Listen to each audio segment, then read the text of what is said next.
샬롬, 좋은 아침입니다. 오늘 하루도 말씀 행전과 함께 말씀으로 사는 하루가 되기를 소망합니다. 여러분들은 물건이 깨지는 소리를 들으면 기분이 좋으세요? 아니면 나쁘세요? 집에서 가족 중에 한 명이 설거지를 하다가 접시를 깨뜨리게 되어지면 그 소리 때문에 아마 신경이 곤두서게 될 것입니다. 사실 물건이 깨지는 소리를 듣고 좋아할 사람은 아무도 없을 거예요. 창문 깨지는 소리 와장창, 차량이 부딪혀서 파손되는 소리 퍽, 생각만 해도 끔찍하죠. 그런데 가만히 보면 사람은 깨지는 소리와 함께 마음도 깨지는 경우가 종종 있습니다. 큰맘 먹고 산 최신폰이 내 앞에서 툭 떨어지면서 파손되는 소리, 물건보다도 마음이 더 크게 깨지는 경우가 있죠. 아마 경험돼 봤을 것입니다. 오늘 본문에도 보면 베다니의 나병 환자 시몬의 집에서 소리 하나가 들립니다. 깨지는 소리예요. 향유 옥합이 깨지는 소리가 들립니다.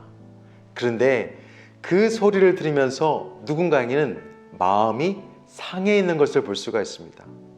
그곳에 있는 모든 사람들에게 좀 눈살을 찌푸린 소리가 되었다는 거죠. 하지만 예수님과 그 향유 옥합의 주인에게 있을만큼은 영원토록 기억되는 소리가 되었습니다. 오늘 말씀은 굉장히 유명한 이야기입니다.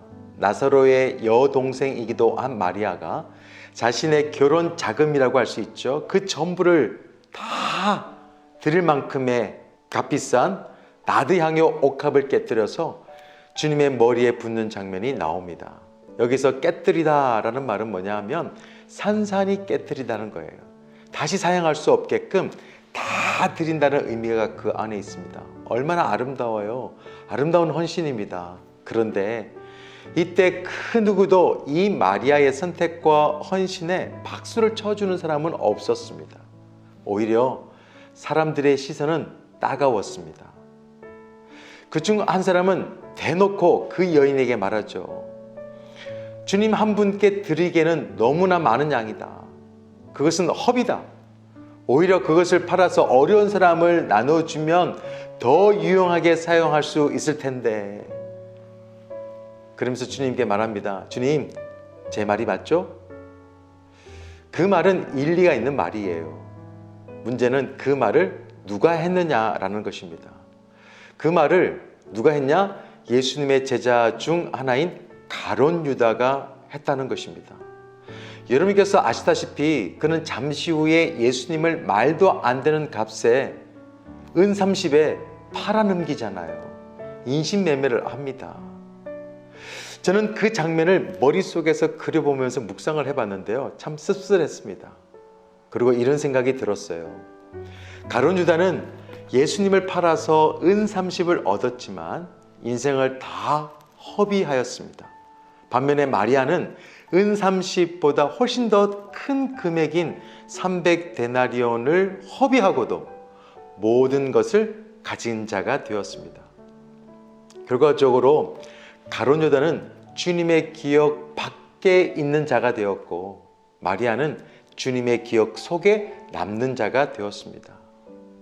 13절 보니까 주님께서는 복음이 전파되는 곳에 마리아의 이 드림, 이 헌신이 기억될 수 있도록 하시죠.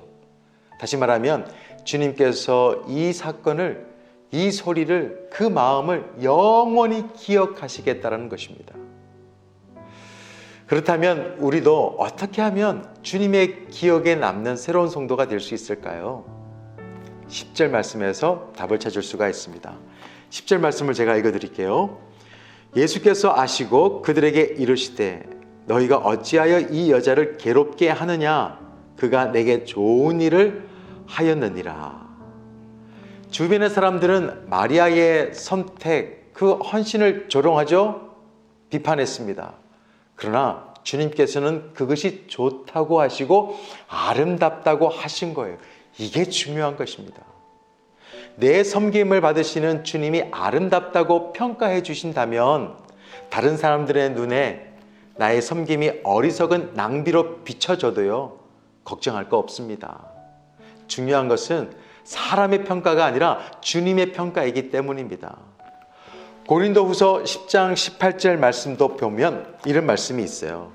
옳다 인정함을 받는 자는 자기를 칭찬하는 자가 아니요 오직 주께서 칭찬하시는 자니라. 주님이 칭찬하시면서 좋다고 하시면 좋은 거예요. 섬김을 받는 분이 중요한 것입니다. 섬김을 받는 분이 감동이 되면 되는 거예요. 이번 주일은 이제 고난주일입니다. 예수님께서 비천한 나를 위해서 죽으셨음을 기억하는 날이에요. 굉장히 중요한 날입니다. 바라기에는 말씀행전과 고난주일, 고난주간을 거치면서 주님께서 나를 위해서 최선을 다해서 섬겨주셨다. 그것을 깊이 있게 깨닫는 시간이 되었으면 좋겠습니다. 내가 주님을 사랑하기 전에 주님께서 먼저 나를 사랑하셨음을 잊지 않았으면 좋겠어요. 주님은 우리를 위해서 아낌없이 후회 없이 최선을 다해 주셨습니다. 나를 위해 십자가를 지셨어요. 나를 향한 주님의 최선을 기억하시고 주님의 기억에 남는 우리가 되었으면 좋겠습니다. 어떻게 해요? 우리의 하루하루 주님께서 맡겨주신 이 하루를 주님께서 감동이 되도록 또 주께서 받으시기에 합당하고 받으실 만한 예배를 드리는 우리가 되기를 소망합니다. 최선의 감사를 주님 앞에 드릴 수 있는 믿음이 되었으면 좋겠어요. 무엇을 먹든지 무엇을 마시든지 무엇을 하든지 간에 늘 하나님의 영광이 되게 하고 하나님의 명예를 높일 수 있는 삶을 사시는 저와 여러분이 됐으면 좋겠습니다. 굉장한 지성을 가진 것처럼 보이던 이 가룟 유다, 그처럼 되지 말고 최선을 다해서 주님을 사랑할 수 있는 아름다운 영성을 가진 마리아가 되기를 소망합니다. 최선을 다해서 우리를 섬겨주신 그 사랑에 늘 감동하고 또 감사하면서 우리는 새로운 삶을 준비하고 오늘의 삶을 충실하게 이 하루를 살았으면 좋겠습니다. 교회를 섬기고 주님을 섬기고 또 이웃을 사랑하면서 살아가는 예수신앙이 됐으면 좋겠고요. 그러다 보면 주님께서 우리를 기억하실 거예요. 오늘도 주님의 기쁨이 되고 영광이 되어지는 주님께 속한 자, 주님께 기억되는 자가 되시기를 예수 그리스도 이름으로 축원드립니다. 기도하겠습니다. 좋으신 하나님 아버지 감사합니다. 오늘 말씀을 통하여서 이미 우리를 최선을 다해서 섬겨주시고 사랑해주신 그 주님을 기억하고 이제 더 나아가서 주님께 기억되어지는 새로운 성도가 우리가 되게 하여 주옵소서. 오늘도 주님께서 우리에게 맡겨주신 이 하루 충실하게 주님의 영광을 위해 하나님의 명예를 드높일 수 있는 이 하루가 될 수 있도록 도와주옵소서. 예수 그리스도 이름으로 기도드립니다. 아멘. 내게 있는 향유가 주께 가져와 그 발 위에 입 맞추고 예드립니다. 나를 위해 험한 산길 오르신 그 발 걸음마다 크신 사랑 새겨